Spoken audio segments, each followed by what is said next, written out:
como saídas, né? Assim como no processo anterior, eu tenho informações sobre o desempenho do trabalho. Na medida em que a gente vai tirando essas temperaturas, fica mais fácil da gente entender se essa performance está melhor ou pior, se de fato o que eu vou gerar como produto, resultado de serviço vai atender ao cliente, se de fato o ritmo está cumprindo o que foi combinado, enfim, a gente melhora esse conjunto de informações que nos permite a tomar a decisão. Uma outra saída muito importante, com certeza, são solicitações de mudança, porque na medida em que eu vou acompanhando esse ritmo do projeto, se eu de fato descubro que eu tenho que fazer um ajuste de rota, ou eventualmente até mais grave, um ajuste de rumo, eu preciso de fazer isso de maneira formal, preciso endereçar essa demanda. Uma coisa muito legal, como eu já comentei, é que hoje a gente faz isso de forma colegiada. O meio mais comum da gente tomar decisão em relação à mudança nos projetos hoje é através do que a gente chama de Change Control Board, ou um comitê de controle de mudança, que nada mais é do que um grupo que trata as mudanças e toma decisão em relação a elas. Isso é muito saudável para a gente como gerente de projeto, que não precisa de ser o pescoço responsável pela mudança. Posso colaborar, posso trabalhar, posso compartilhar com um grupo essa tomada de decisão. Até porque, em última instância, eu estou trabalhando para um cliente, patrocinador ou usuário. Não adianta a gente insistir em manter um escopo estabilizado se o que eu vou entregar no final não atende ao que foi combinado para um ou para outro cliente. Então, a ideia aqui é que a gente consiga, com eles, acordar em relação aos ajustes que vão ser feitos. Assim, tradicionalmente, um comitê de mudança tem participação do gerente do projeto, do cliente usuário, do cliente patrocinador, assim como do GP e, eventualmente, de uma área de interface ou de um fornecedor. Como a gente sabe das dificuldades de reunir grupos dentro das organizações especialmente, o que a gente costuma fazer para tornar mais fácil a reunião desse comitê de controle de mudança? A gente linka esse grupo àquelas das reuniões de controle ou de apresentação do status report que a gente faz tradicionalmente. É muito incomum para um projeto que ele não tenha pelo menos uma reunião mensal no qual ele apresenta o andamento do projeto. Então, antes dessa reunião acontecer, o primeiro tema da pauta é sempre o Comitê de Controle de Mudança. Assim, a gente consegue resolver dois problemas com um encontro só e costuma funcionar muito bem. Por quê? Porque para essas reuniões de controle de status, de acompanhamento de status, eu sempre tenho patrocinador, eu sempre tenho usuário e eu sempre tenho algumas dessas áreas de interface ou de fornecimento que são críticas no meu projeto. Então, a gente consegue um alinhamento, um azeitamento maior para conseguir conduzir essa decisão sobre as mudanças. Agora, eu já comentei, de mudança a gente não escapa. O que a gente precisa de ter com uma clareza cartesiana é saber que mudança tem que ser controlada e que para controlar a gente tem que atender algumas questões, porque senão a gente acaba tendo o que a gente chama de um scope creep, que é esse crescimento descontrolado das mudanças. Para a gente tratar essas mudanças, para a gente fazer esse controle de mudanças, a gente essencialmente tem que cuidar de duas coisas. Primeiro, eu preciso definir o escopo muito bem, porque eu só sei se alguma coisa é mudança, ou seja, é diferente do combinado, se eu combinei muito bem o que eu ia fazer. Então, se eu tiver uma clara definição do que é o meu escopo, quando eu recebo uma demanda, eu claramente identifico se ela faz parte ou não faz parte do que foi combinado. Agora, se a gente combinou muito macro, se a gente combinou com várias zonas nebulosas, se o nosso plano está cheio, ou o nosso contrato está cheio de informações como e mecanismos afins, e insumos pertinentes, e ações que se façam necessárias, se a gente tem esse tipo de vocabulário, esse tipo de zona cinzenta, aí a gente vai ter um enorme trabalho até conseguir claramente decidir se alguma coisa é ou não é diferente do combinado, que é o primeiro passo de uma boa regra de mudança. Além disso, como toda boa regra, a gente precisa entrar em campo sabendo quais são as condições de jogo. Portanto, precisa ser definida antes. Então, isso é absolutamente importante que você se lembre. 1. Mudança a gente controla, porque delas a gente não escapa. Para poderem ser controladas, mudanças têm que ter uma claríssima definição em relação ao que foi combinado. Só assim eu reconheço o que não foi. E esse processo de tratamento precisa ser previamente combinado no projeto. Até porque, uma vez que a gente opte pela mudança, a gente vai cair em duas situações que a gente chama de reprogramar ou replanejar. Reprogramar é quando eu vou tratar uma mudança, mas ela não muda os meus baselines. Às vezes é uma inversão da ordem das atividades, às vezes é uma inversão dos grupos que vão trabalhar, às vezes é um tratamento diferente da sequência, às vezes é fazer simultaneamente algumas atividades, mas eu não mexo no meu baseline. Agora, toda vez que eu tenho uma mudança de baseline, mudou o cronograma, mudou o valor final aprovado, mudou o que estava contemplado no escopo, mudou, enfim, algum desses parâmetros do projeto que a gente cristalizou como entrega, aí a gente diz que tem um replanejamento.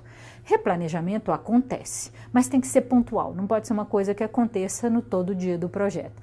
Então, se a cada semana, a cada quinzena ou a cada mês, eu comparo o meu cronograma, ele está rolando ladeira abaixo e eu ajusto no software, isso não é replanejamento, isso é gestão ruim de projeto. Aqui eu tenho um exemplo para vocês de um fluxo de aprovação das solicitações de mudança, de um tratamento bastante comum, sem nenhuma grande dificuldade em relação às mudanças. Começa sempre com a própria solicitação, né? E essa solicitação, ela é sempre formal, ela é sempre por escrito, ela é um registro desse pedido. Por quê? Porque pedido de corredor é só encrenca para o projeto, é só potencial scope creep. Então, ele é sempre formal.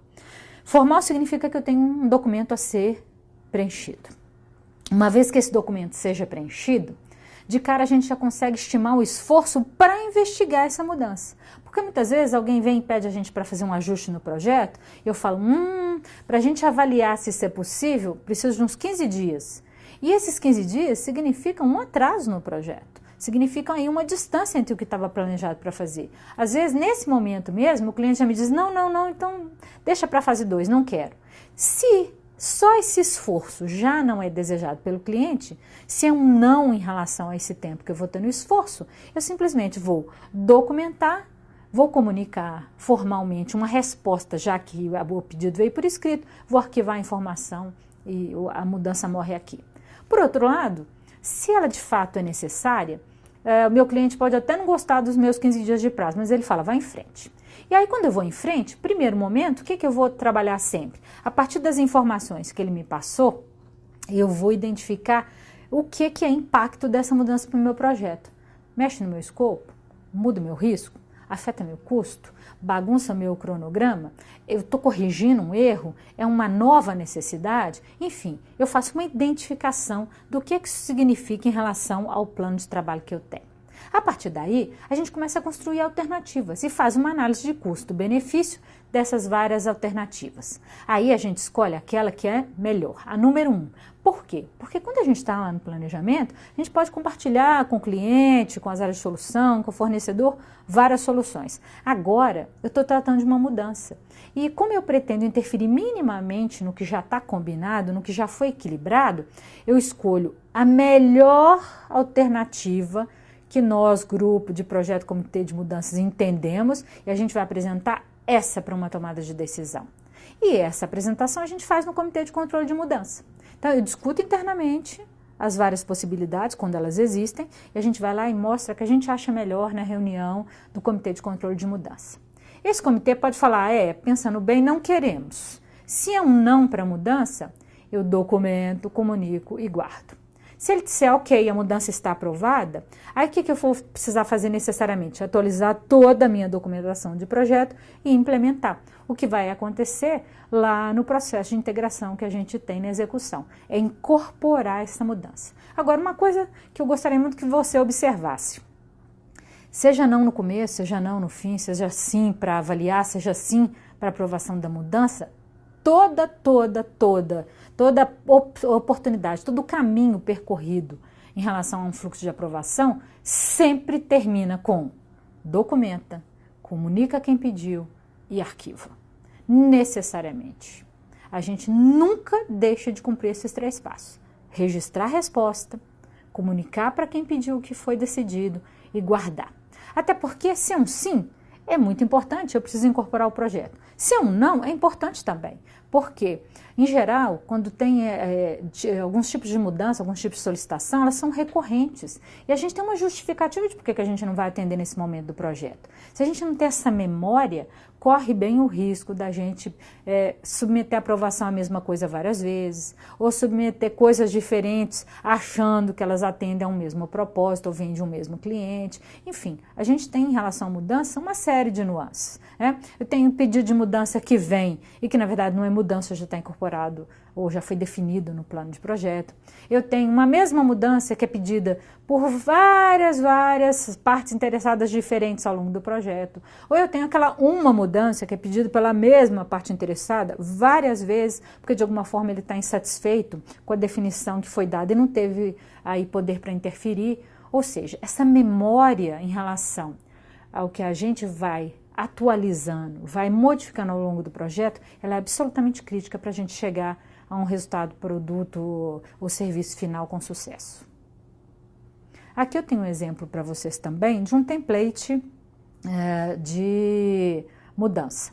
A parte inicial, o cabeçalho, que a gente tem colorido aí num tom mais rosado, em geral é o próprio solicitante quem preenche. Por quê? Porque quem está pedindo é que precisa justificar por que a gente deveria fazer essa mudança. E esse solicitante pode ser alguém externo ao projeto ou pode ser alguém interno ao projeto, não tem problema nenhum. Mas é sempre aquele que defende o porquê a mudança deve ser feita. Depois, aí no meio do template, você vai perceber num tom meio lilás, meio azulado, eu tenho aí informações sobre o impacto, sobre essa decisão, que são trabalhadas inicialmente pela equipe do projeto e vão ser avaliadas pelo Comitê de Controle de Mudança. Esse preenchimento final do template é feito em geral pela equipe do projeto, que registra a aprovação ou não e dá encaminhamento de acordo com o processo acordado. Esse é um template muito singelo, muito fácil da gente utilizar e que, na verdade, tem os 3 passos que a gente sempre precisa. Registro por parte de quem pediu, avaliação por parte de quem tem poder para decidir e registro da decisão que compõe a nossa memória e são indispensáveis para o bom andamento do projeto.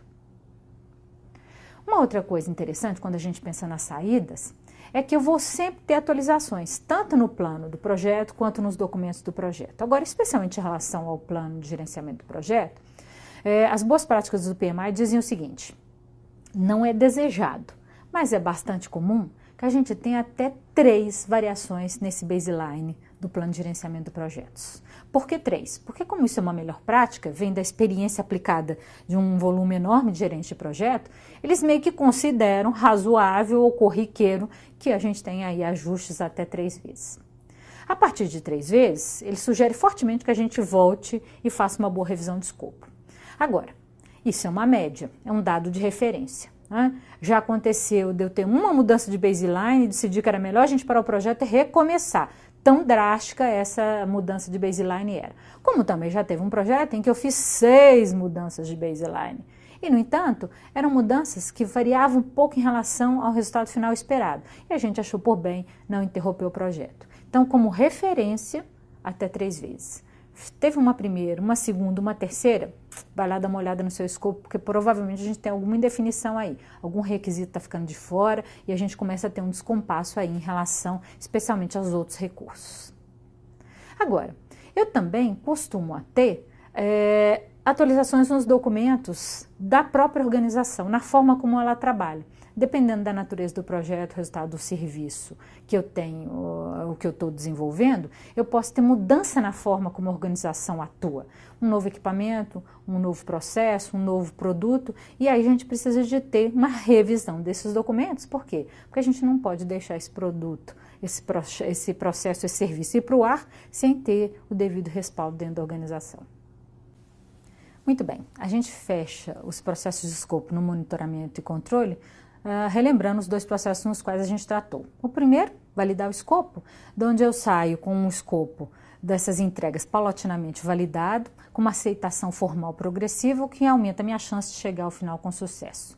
E o segundo processo é aquele que lida com a mudança. Essencialmente, eu saio desse processo com o escopo atualizado, com o meu baseline ajustado, na medida em que eu acompanho a evolução do escopo no projeto e faço os ajustes necessários para a gente chegar ao final com sucesso. E a gente fecha nessa unidade o conjunto de processos do escopo na gestão de projetos. Durante o planejamento, a gente percorreu 4 processos e o alvo desses 4 processos estava em cima da gente conseguir uma boa definição do objetivo, dos requisitos, das entregas que nos mobilizaram nesse projeto. E uma vez que a gente consiga definir, detalhar e aprovar muito bem o que vai ser feito, a gente tem no monitoramento e controle uma garantia de uma aceitação progressiva, mais formal das entregas na medida em que elas vão sendo geradas, assim como a gente tem também um controle das mudanças, bem como do avanço que esse escopo nos levou. Muito obrigado, a gente encerra essa unidade por aqui. Não deixe de dar uma boa lida em relação aos processos de escopo no capítulo 5 do PMBOK e qualquer dúvida eu estou à disposição no ambiente virtual. Até mais!